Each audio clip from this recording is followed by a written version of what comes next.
बिस्मिल्लाहिर्रहमानिर्रहीम। आज की इस वीडियो में हम आपको ज़िला हानेवाल के पोलिंग स्टेशन नंबर 83 चक नंबर 68 के लाइव मनाजर दिखाएंगे।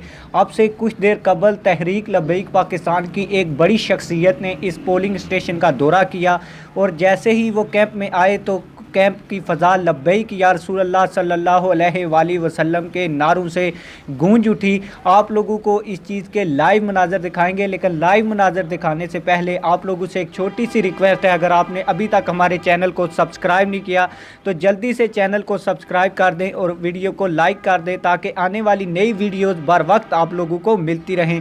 आइए मैं आप लोगों को पोलिंग स्टेशन नंबर 83 चक नंबर 68 में जब अल्लामा अहमद रज़ा चिश्ती साहब ने दौरा किया तो उस वक्त के मनाजर दिखाता हूँ।